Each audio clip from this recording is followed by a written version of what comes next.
जय जय रघुवीर समर्थ. सज्जनगडाचं सगळ्यात महत्त्वाचं जे ठिकाण आहे आणि ते म्हणजे श्री समर्थ रामदास स्वामी ज्या वास्तूत राहत होते सज्जनगडावर, त्या वास्तूला श्री समर्थांचं शेजघर असं म्हटलेलं आहे. तर समर्थांनी वापरलेल्या ज्या वस्तू आहेत त्या सगळ्या या शेजघरामध्ये आजही आपल्याला पाहायला मिळतात, त्याचं आपल्याला दर्शन घेता येतं. अशा कोणकोणत्या वस्तू आहेत या शेजघरामध्ये? समर्थांना छत्रपती शिवरायांनी दिलेला जो पलंग आहे तो पलंग या शेजघरामध्ये आपल्याला पाहायला मिळतो. पलंगावरती एक आपल्याला छानसा समर्थांचाच फोटो दिसतो. हा जो फोटो आहे, चित्र आहे, ते मेरुस्वामी त्यांचे शिष्य त्यांच्या जवळ राहत होते. त्यांना समर्थांना पाहून या मेरुस्वामींनी काढलेलं हे चित्र आहे. हे दुर्लभ चित्र आहे, दुर्मिळ आहे. त्यानंतर आपण डाव्या बाजूने जेव्हा पाहायला सुरुवात करतो तेव्हा सगळ्यात पहिल्यांदा आपल्याला एक पहिली वस्तू दिसते जी समर्थांच्या सगळ्या वापरातल्या वस्तू आहेत.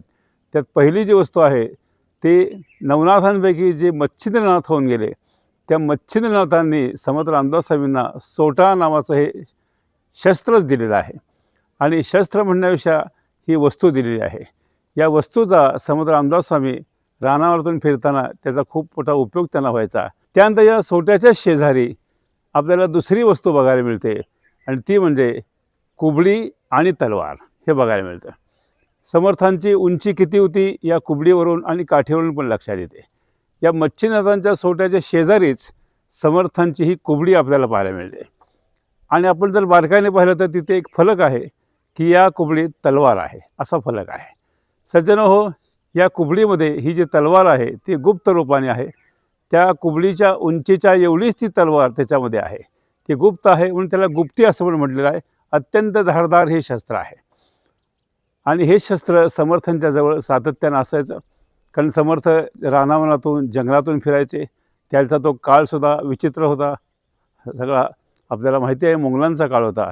त्यामुळे स्वतःचं रक्षण करण्याकरता म्हणून समर्थांनी ही कुबडी आणि त्याच्यामध्ये असणारी तलवार ही जी गुप्ती आहे ती ठेवली होती. त्याच्याच शेजारी समर्थांनी वापरलेली काठी जी आहे ही काठी वेताची काठी म्हणून प्रसिद्ध आहे.